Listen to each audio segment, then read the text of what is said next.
नमस्कार, आप देख रहे हैं न्यूज़ो और मैं हूं प्रवीण झा। बात बंगाल की ही फिर से।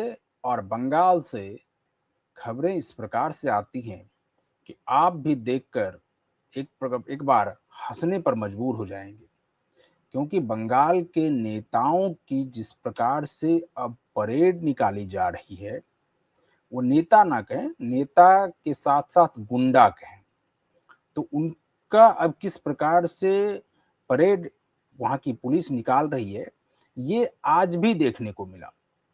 आज एक और पूर्व विधायक शौकत मुल्ला की परेड आज पुलिस ने निकाली।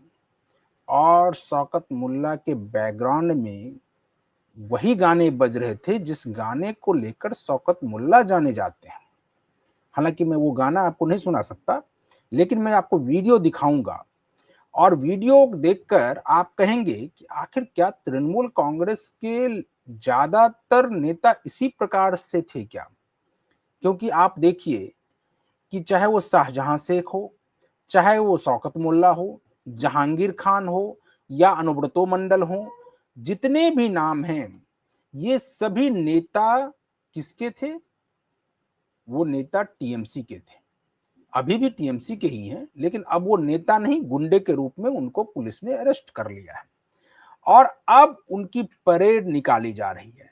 और इसको देखकर बंगाल की आम जनता काफी खुश नजर आ रही है।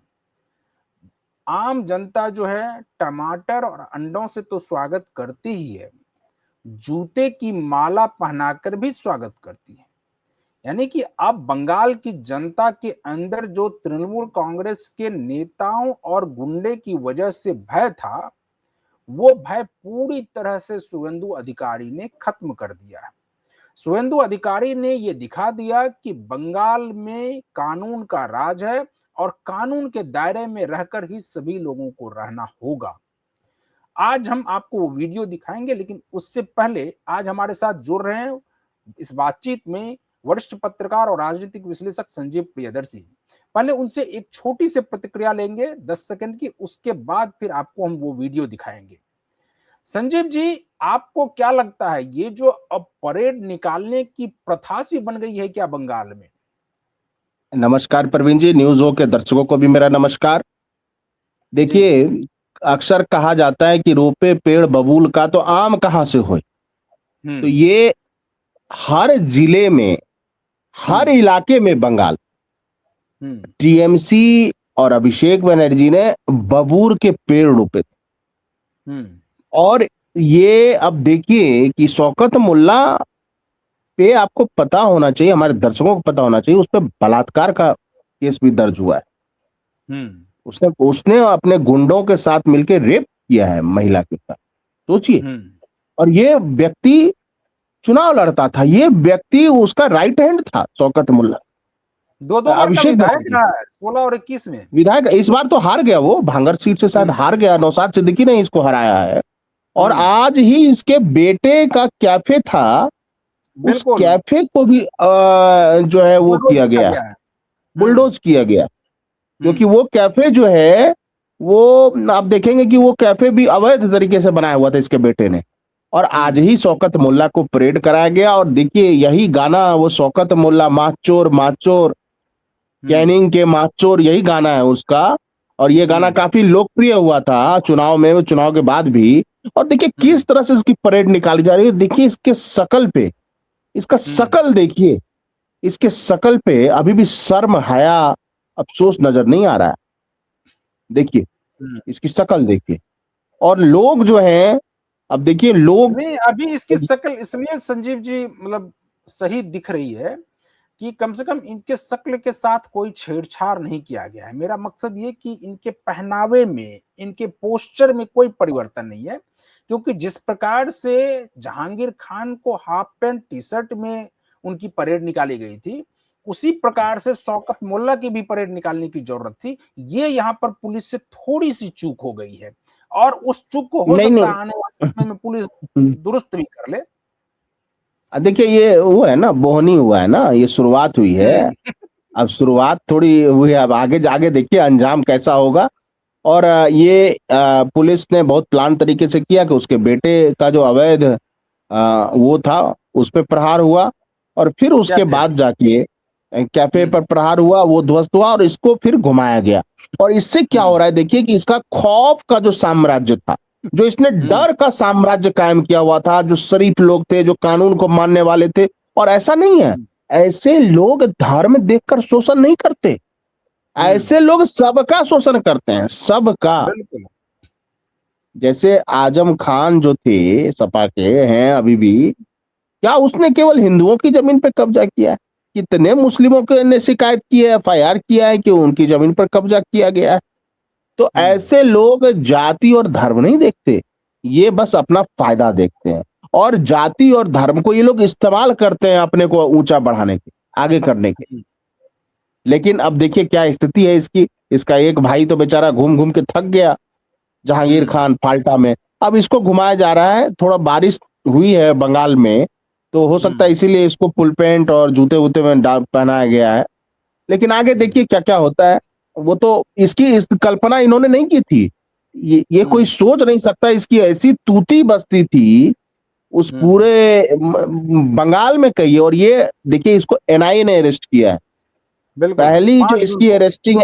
हाँ, एनआईए ने अरेस्ट किया है क्योंकि इसने बम ब्लास्ट किया था, करवाया था ये बम बनवा भांगड़। के। और ये हम नहीं कह रहे हैं, ममता बनर्जी ने भरे मन से कहा था, इसने कहा कि इसको थोड़ी सिक्योरिटी की जरूरत है।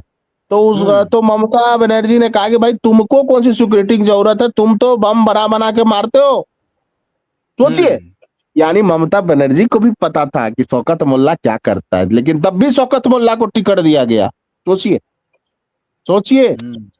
तो यानी कि वही बात है कि अगर इन सभी की अगर पूरी तरह से खातिरदारी की जाए, वो शाहजहां शेख हो, जहांगीर खान हो, अनुव्रतो मंडल हो, शौकत मोल्ला हो, इन सभी की अगर खातिरदारी सही तरीके से की जाए, तो वो तार धीरे धीरे करके टीएमसी के बड़े नेताओं से भी जुड़ सकते हैं। और अब आपको लगता है कि वो तार जोड़ने की कोशिश पुलिस प्रशासन कर रही होगी? हाँ बिल्कुल, देखिए जब फाइनल पुलिस सारे उसमें आरोप पत्र सबमिट करेगी, चार्जशीट सबमिट करेगी, तो उसमें हम्म। सारी बातें होंगी, सारे डिटेल्स होंगे। और मेरी हम्म। नजर इस बात पर है कि क्या शौकत मुल्ला का बांग्लादेश से कोई संपर्क था, जमातियों से कोई हम्म। संपर्क था, क्योंकि इसके बारे में ऐसी खबरें आती रही हैं। ये हम्म। खास लोगों को बसाता हम्म। था बांग्लादेश से ला लाकर, और पूरा एक टीम तैयार करता था। और इसके साथ हम्म। उस समय पूरा प्रशासनिक तंत्र जो उस इलाके का था वो लगा हुआ था। और हम्म। यह वहां के डेमोग्राफी को बदल रहा था, उस पूरे इलाके को। और हम्म। बंगाल के अलग अलग, जो कलकत्ता में भी ये लोगों को बसाता था। ये सब बहुत बड़े पावर सेंटर्स थे टीएमसी। जैसे हिटलर ने जब आत्महत्या की थी, तो उसके हम्म। साथ गोएबल्स था, गोयरिंग गोरिंग था, हेनरिक हिमलर था। तो ये सब बंगाल के वैसे ही हैं, जो हिटलर दीदी जो गिरी हैं, तो ये सब उसके हम्म। यही चट्टे बट्टे थे। ये सब बदमाश, एक नंबर के बदमाश थे। और देखिए हम्म। ये केवल अपने धर्म का मिसयूज करके आगे बढ़ रहे हम्म। थे, वोटर्स को बरगला रहे थे, मुस्लिम भाइयों को भी बरगला रहे थे प्रवीण। कैफे तो हम्म। इसके बेटे का खुला, कितने मुस्लिम बच्चों का कैफे खोलवा दिया इसने। प्रोफेसर तो बिल्कुल। इसकी बेटी बन गई एमए करके, और कभी कॉलेज नहीं गई, और ऑनलाइन साड़ी बेचती रही। मैं कहता हूं हम्म। दूसरे क्या मुस्लिम बच्चियां पढ़ने लिखने में तेज नहीं है? काफी पढ़ रही हैं मुस्लिम बच्चियां, उनको क्यों नहीं हम्म। इसने वहां पे प्रोफेसर बनवाया? तो देखिए नहीं, ऐसे तमाम तो नेता। आखिर आखिर उनका उनको संरक्षण जो है वो अभिषेक बनर्जी और ममता बनर्जी से नहीं मिला था। आप कह रहे हैं कि उनको वो क्यों नहीं प्रोफेसर बन गई? उनको भी, अगर उनके पिताजी भी अगर इसी प्रकार से कोई शौकत मुल्ला के जगह औकत मुल्ला होते, तो फिर उनकी भी बेटी बन जाती, लेकिन वो तो नहीं है ना उसमें। तो अब मेरा सवाल ये है कि ये जो अभी शौकत मुल्ला की परेड हो रही है, क्या इसको देखने के बाद, इन सबको देखने के बाद, इन शौकत मुल्ला ही नहीं, इनके जो पूरे गिरोह का एक प्रकार से परेड पुलिस ने निकाल दिया, तो क्या इन सबको देखने के बाद बेचैनी ममता बनर्जी और अभिषेक बनर्जी के अंदर हो रहा होगा या नहीं हो रहा होगा? बिल्कुल हो रहा होगा, बिल्कुल, इसमें कोई शक नहीं है। देखिए, क्योंकि ये लोग अपना भविष्य देख रहे हैं शौकत मुल्ला और जहांगीर खान में, या मामून शेख लीजिए, शाहजहां शेख, इन सब का भविष्य ऐसा ही है। और समय ज्यादा दिन नहीं है, अभिषेक दादा भी घूमेंगे। अब ना चौलवे, वो डीजे तो बज रहा है लेकिन शौकत हाँ, मुल्ला को क्योंकि क्योंकि अभी घुमाने के लिए अभी डीजे बज हमारे रहा है। दर्शक हमारे एक पुराने प्रोग्राम को, इससे ठीक पहले जो प्रोग्राम हम लोगों का गया है उसमें अभिषेक बनर्जी के बारे में ही था। और अभिषेक बनर्जी को एक बार हम अपने दर्शकों को फिर से बता दें कि 8 जुलाई को अभिषेक बनर्जी को कोर्ट में हाजिर होने के लिए कहा गया है। और उसमें हाजिर क्यों होने कहा गया है? क्योंकि सीआईडी केस जो है वो वॉइस सैंपल लेगी और कोर्ट ने ये आदेश दिया है अभिषेक बनर्जी को कि 8 जुलाई को वो हाजिर हों। अब उसको लेकर आगे क्या होगा उस पर भी हम लोग आएंगे कि 8 जुलाई को जब वो कोर्ट में हाजिर होते हैं, नहीं होते हैं, या फिर कुछ और भी दलील पेश करते हैं, खैर उस पर आएंगे। लेकिन अब संजीव जी, आपको लगता है कि लोगों का भय अब धीरे धीरे बंगाल से खत्म हो रहा है और बंगाल के लोग अब एक प्रकार से विकास की ओर बढ़ेंगे और जो अभी तक पूरा विकास अवरुद्ध हो गया था वो अब धीरे धीरे पाइपलाइन उसके जुड़ेंगे और आगे बढ़ेगा, विकास विकास की देख रफ्तार आगे बढ़ेगी? नहीं, देखिए पहली बात क्या है, फॉर्मेशन ऑफ स्टेट अगर हम लोग पढ़े हैं, वो हम्म। जितने भी दार्शनिक हैं, चाहे रूसो का पढ़ लें चाहे दूसरे दार्शनिकों का पढ़े, तो उसमें सोशल कॉन्ट्रैक्ट। सोशल बिल्कुल। कॉन्ट्रैक्ट क्या है कि स्टेट की फर्स्ट रिस्पॉन्सिबिलिटी है to provide security to their citizen. Hmm. तो वो विकास तो बहुत दूर की बात है प्रवीण जी, हम्म। सुरक्षा पहली शर्त। और जो हम्म। भी सरकारें सुरक्षा नहीं दे पाती हैं वो सब हम्म। सरकारों को जनता अपने आप भगा देती है। तो पहली बात क्या है, देखिए वो कोई मामूली बड़ा गिरोह नहीं है अभिषेक बनर्जी का, हम्म। बहुत बड़ा गिरोह है, बहुत बड़े संपर्क तंत्र हैं। और ये सब अंडरग्राउंड होकर हर तरह की गतिविधियों को संचालित करते थे। तो पहले लॉ एंड ऑर्डर डेवलपमेंट होगा ही। देखिए बंगाल ऑलरेडी पावर हाउस रहा है, इकोनॉमिक पावर हाउस रहा है बिहार भारत का। बिल्कुल। बंगाल तो एक समय राष्ट्रीय राजधानी रहा करता था हम्म। 1911 तक। तो बंगाल को पहली अगर सुरक्षा मिल गई, सुरक्षा यानी ये अपराधी खत्म हो गए, अपने आप वहां इंडस्ट्री भी आएगी। और देखिए 1 लाख सरकारी नौकरी निकलने वाली है।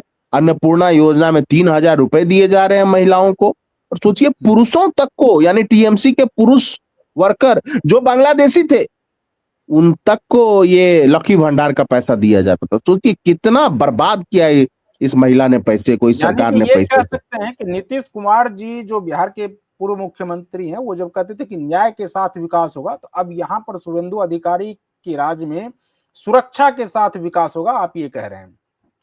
हाँ बिल्कुल, देखिए सुरक्षा पहली शर्त है। और देखिए हम्म। बंगाल क्या है, बंगाल भले लोग बोले लेकिन बंगाल के बच्चे जो साइंस एंड टेक्नोलॉजी के क्षेत्र में काफी आगे हैं। फिनांस हम्म। यानी अर्थशास्त्र को भी पढ़ने शुरू से एक परंपरा रही है।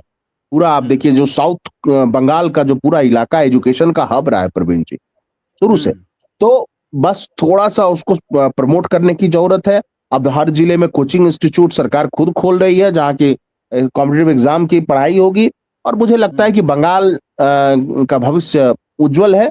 और ये इस बात पर भी निर्भर करता है कि इन्वेस्टमेंट तभी आता है प्रवीण जी बाहर से, जब इन्वेस्टर्स को लगता है कि उनका पैसा सुरक्षित है। क्या इस तरह के बिल्कुल। अपराधी जो हम्म। सत्ता संपोषित हो, जिसको राजनीतिक सुरक्षा मिली हुई हो, जिसको पुलिस आज तक हाथ नहीं लगा सकती थी पहले, अब इन हम्म। अपराधियों की परेड हो रही है, इनके परिवारों के अर्थतंत्र पर प्रहार किया जा रहा है। तो स्वाभाविक है इन्वेस्टर्स, आम लोगों का तो हौसला बढ़ेगा ही जो लॉ एवाइडिंग पीपुल हैं। इसके हम्म। अलावा जो इन्वेस्टर्स है वो भी समझेंगे कि बंगाल एक नई अंगड़ाई ले चुका है। चलिए संजीव जी, तो आज हम लोग इस डिबेट को यहीं पर खत्म करते हैं। कल किसी और मुद्दे के साथ फिर हाजिर होंगे। तब तक जो दर्शक हमारे इस वीडियो को यूट्यूब चैनल के जरिए देख रहे हैं, चैनल को सब्सक्राइब कर लीजिए और वीडियो को फटाफट शेयर कर दीजिए। कमेंट जरूर कीजिए कि आपको ये डिबेट कैसा लगा। मुझे और संजीव जी को दीजिए अनुमति। आप बने रहिए न्यूज एक साथ। नमस्कार।